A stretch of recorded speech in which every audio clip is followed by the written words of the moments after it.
What's up, guys? Mason the Brock Henderson here, and this is NCIS Season 16, Episode 4, Third Wheel. I quite enjoyed this one. It was still not quite the same NCIS I'm used to, but it definitely had a lot of moments that made me enjoy it and made me laugh. And yeah, I thought there were some good moments in this. The only real issue I had, first of all, the thing with Tobias and Phil showing up at Gibbs's cabin and all of that. There were a couple funny moments, but for the most part, just seemed kind of weird to do.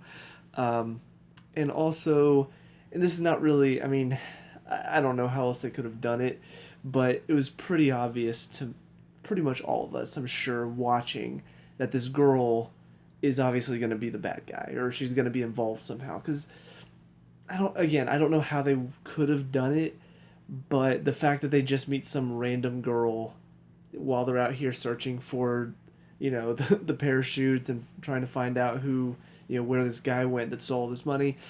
I mean, yeah, the fact that they meet a random girl, of course she's going to be involved. So it's kind of one of those difficult things where maybe if they met a few different people, maybe then it would be like, oh, snap, it was the one girl that told them parachute was over there, but then they found this other parachute. But again, that would be difficult because it's hard to fit so much into one episode. But yeah, those are about the only critiques I have. Aside from that, it was pretty enjoyable. And when I say those are the only critiques, I don't mean like those are the only parts that I didn't enjoy. Still think Casey is really annoying, and still think she's not really fitting into the show very well. She's still the one downside of the show overall, but you can kind of just assume if I don't talk about her in an episode, it's because she annoyed me less than she does in other episodes. Um, so unless I say anything about her, just assume I still think Casey is annoying. I still think she's not she's not a good addition to the show since Abby left. Anyways, but I liked the stuff between Jack and this one woman. For the life of me, can't remember her name right now because I'm terrible with names. But getting to see her interacting with an old friend, that was pretty fun. Um, Getting to see Gibbs kind of take on a little bit more of the or not Gibbs, McGee, get to take on more of the Gibbs mentality, I thought was pretty funny. And honestly, it started off kind of funny because there were a few people like, oh, you're just so nice, Jimmy, using him to get Ducky out of there, which in my opinion was a fun, freaking hilarious scene to see McGee like, oh yeah, there's gonna be a lot of groupies, and Ducky, groupies? Oh yeah, young attractive women who love to see, or young attractive fans who love to see the person behind the book, and I'm just, you see Ducky all of a sudden get a little smirk on his face, like, I'm gonna talk to my agent. that's that's funny. But yeah, so you see these little scenes where people are just like, oh, Mickey, you're so nice or whatever. And so finally, Bishop's just like, look, stop being so nice. Take charge. And I was worried it was going to be a joke where Bishop tells him this, and then he goes down to see this FBI agent, and she seemed like she was really nice. She was letting them take over. I was worried that was gonna be it.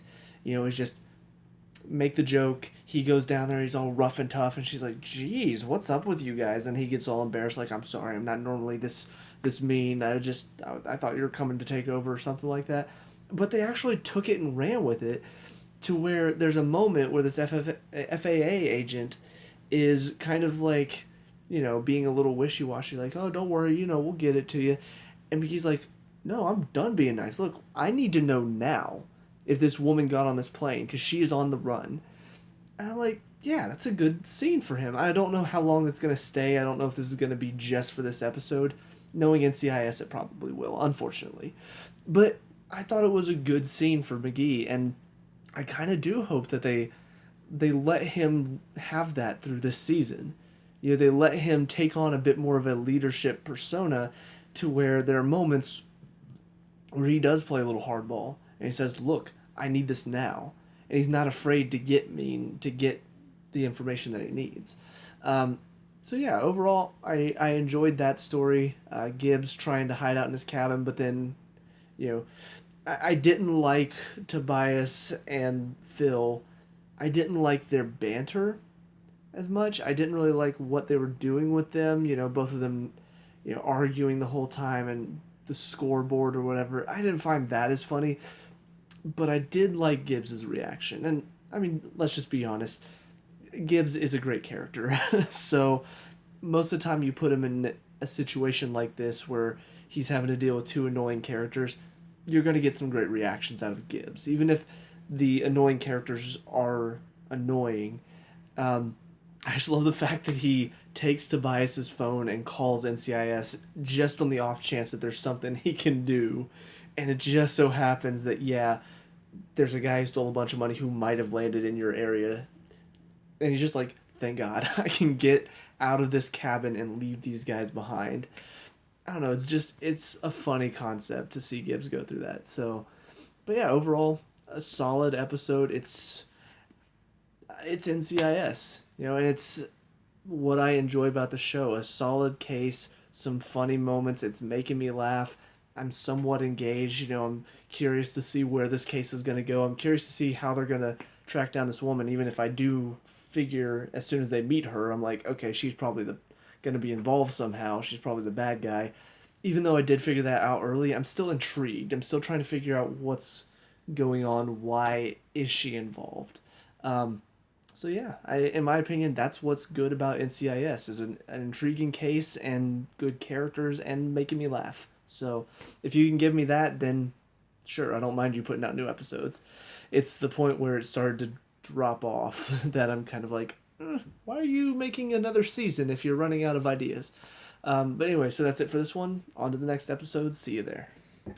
And now episode 5, Fragments. So, I do find it kind of funny because I'm sitting here thinking about it. I'm like, it's a new day, starting, afresh, and I don't know how it's gonna look. I don't know, just something that's occurring to me as I'm doing this, because this is the second time in a row I've done this, where I watched one episode last night and then next morning watch another one, and I record. It's on my bed, like you can see, it's on my bed. So I'm kind of just sitting here like, I feel like I'm not putting the camera back in the right spot. I feel like there's like this jump, and all of a sudden, new shirt, different angle, and closer up. Maybe, I don't know. Just something's on my mind right now. But yeah, this one, I mean, there's not really much to talk about. Casey is a little bit more annoying in this one than usual because she gets a bit more focused because now she's officially part of the team, guys. She's doing this presentation thing, and the whole fragging thing, I'm just like, what? What was that? Because it's just like, oh, well, we need to explain to the common folk what fragging is, that people don't know it, so we need to explain it somehow. I know, let's just have Casey giving a random presentation about fragging to Jimmy. That'll explain it. And we get more time with Casey, because we know that's what you want. We know you guys love her. She's the best, isn't she? I've never seen a character... Well, okay, no. Felicity is also the same way. The show loves Felicity, but she's not as good as the writers think she is. It feels like the same way with Casey. Like, they're not giving her a whole lot of time, but they're giving her a good amount of time. And she's just not entertaining, guys. Hate to tell you. She's not funny. And Abby wasn't always funny either. But for the most part, she was able to deliver her lines well. Like, it didn't feel awkward most of the time, even when she was being awkward. With Casey, there's just so many moments where it feels awkward and forced. Like, she seems like she's almost on a cartoon, and I don't know, it's just... But no, I mean, it was kind of a weird episode because this woman, she gets this tape after all these years from her husband, and apparently he's saying he's going to kill himself. I've never seen a show... It's very weird. I've never seen a show that actually made me feel like, oh, it was a suicide. Oh, thank goodness. Like, that's kind of how it felt they were going here. Obviously this guy gets out of prison, which is, good for him. But also they kind of ended on, like, this nice, happy note. Like, guys, she finally got the truth. Her husband wasn't murdered. He committed suicide.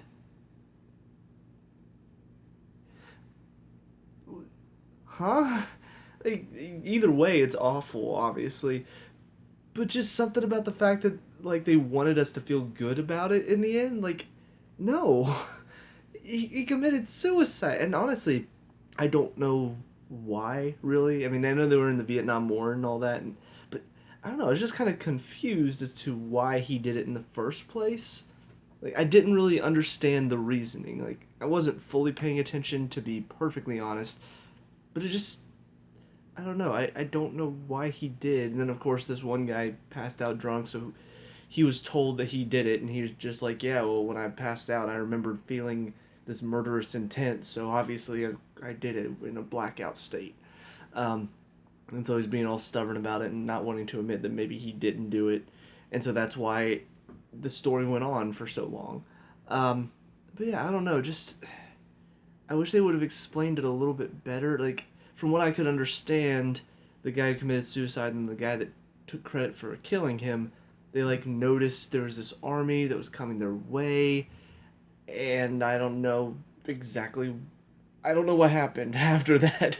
If I'm being perfectly, I kind of want to look up and see if I can find out the synopsis of this. I wonder if it's on IMDb. I don't know. I might, but yeah, it seemed weird for them to just end it on a note. It's like, hey guys, he wasn't murdered. He committed suicide. That's the truth. Don't you feel good about that? No. And on top of that, some of the side stories. You got McGee, looking in the glassy lake, seeing his father in himself, and it's like, don't know why that's necessarily a bad thing. It's not something that's really been talked about. Um, and then also the little side story of, oh, Laurel Yanny, huh? Isn't it hilarious? No, wasn't really that interesting when it first got brought up. Is the dress gold or black and gold or white and whatever? No, white and gold, blue and black. Oh, which one is it, guys? Isn't it hilarious? No, God, I will say one of the things that frustrates me having to go back and watch these episodes that I missed is it just reminds me how quickly our society moves on. Oh, that was such a big thing, was it? Oh, wait, that how long ago was that? That was 2 years ago? Wow. Wow, I haven't heard about that in 2 years since it first started and then ended like that. Um, so yeah, I'll never understand why movies and TV shows want to reference what's popular in the moment. At least more recently, doing it back in like the 80s and 90s. I mean, that stuff is timeless. The stuff that's happening now, the memes and stuff that get started in the most recent decade, we're not going to remember that. No, most people don't even remember the huge stories that are happening that the media just sort of moves on from, and all of a sudden it's like they didn't exist. And now they're on to the next big story, and everybody's like, "Oh, whoa, what about this?" So, yeah, it's just it's more of a complaint about media and TV and movies in general than it is about that particular joke. But yeah, it's a good platform to kind of stand on and be like, see, this is why you shouldn't make references to things that are obviously only going to be popular right now and are not going to ever be popular again because it's stupid. So, anyways, done with this episode. On to the next one. See you there. Alright, so I don't normally do this, but I did actually look up the synopsis for the episode just because I wanted some clarity of what's going on. And it actually prompted me to remember one thing I forgot from this last episode of Fragments. Gibbs and Vance fighting was just sort of random. Like, I don't know, it was just Gibbs thinks Vance has spent too long out of the director's seat, and so he's not willing to make the tough decisions. Vance is like, no, I don't think you have enough to go after, to exhume this body. So it was weird. And then ultimately at the end, Gibbs gets him a muffin, and that's it. I don't know. It was random. It was out of nowhere. Didn't lead to anything really. They just fought and then made up. But no, I looked up the synopsis, and essentially they saw an American POW who was captured by all these Vietnam guys. I missed that scene. I was more listening than watching at that point. Um, but yeah, so they saw that, didn't go for him. Danny wanted to, the guy that killed himself. Ray, the guy that said he was going to, or said he did kill him, said, no, we can't. And so that's what prompted Danny to say, oh, well, I don't have enough strength to lead, so I'm going to kill myself. So that way everybody else can get out of here, I guess.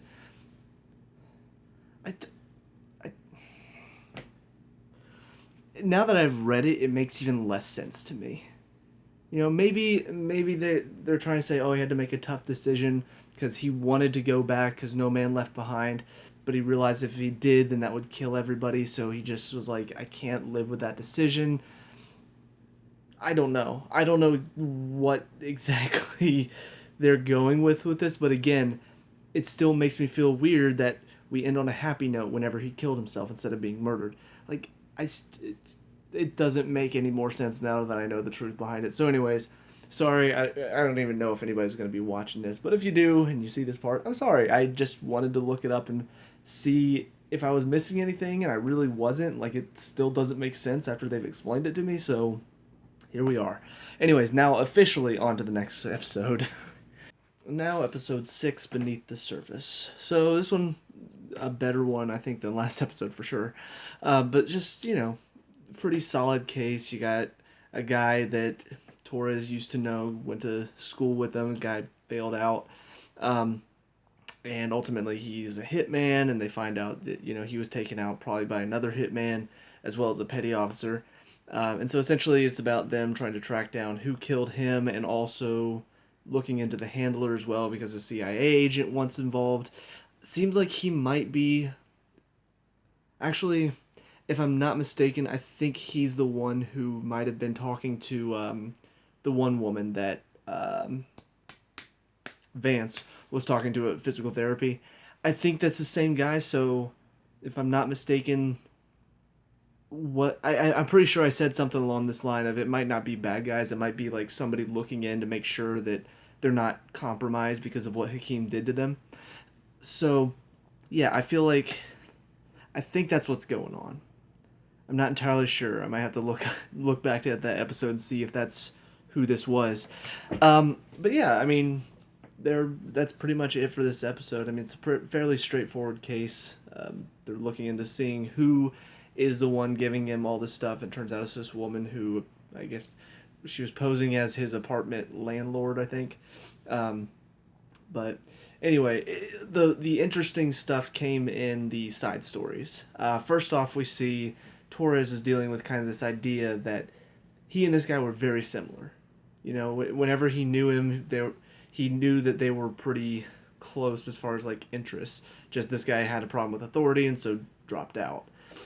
So for him, seeing this guy go down a life of crime and become a hitman, it does worry him because he's thinking if this guy turned down this road and we're so similar, what's stopping me from doing it? Then ultimately, I really like what Gibbs said to him at the end. Like, you guys are miles apart. And he says, no, it's more like a creek. Well, he says oceans, and then he says more like a creek. He says, you chose a life where you catch the bad guys. He chose a life where he kills them. And Torres says, well, why doesn't that make me feel better? And Gibbs responds with, well, it's because you're a good man. If you didn't feel this way, then that's when I'd start to worry about you. And it's a very good point. And honestly, it speaks to a bit more who Torres is as a person. And I don't know, I like the fact that they gave him this story because it does build upon his character a little bit more just to see him have to deal with something like this where he feels a bit more vulnerable and, what if that's me type of thing.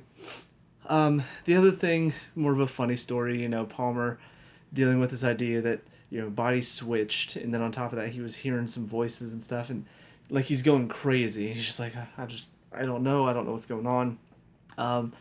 And I don't know, it was just kind of there. It was weird, and then ultimately at the end, he's like, I'm gonna take a leave of absence. I think I'm going crazy. And McGee tells him, look, it's just a prank. Ducky put me up to it. He said, prank you somehow.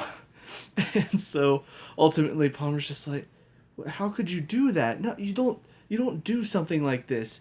And then McGee opens the desk drawer and all of a sudden a hand pops out and scares him. And Palmer's just like, well, I guess we're even, McGee. Or maybe we're not. And just leaves it at that. I don't know if this is going to be like a running thing where McGee's going to be worried that Palmer's going to get him back for putting him through this. And honestly, I'm kind of curious to know when Palmer figured it out. Like, was he doing all of this for McGee's expense, making McGee feel like he actually had tricked him, like getting these agents down there and looking into it and really pretending to freak out? Or was he actually freaked out and then at some point realized, wait, I bet Ducky put somebody up to this because he does stuff like this quite a bit.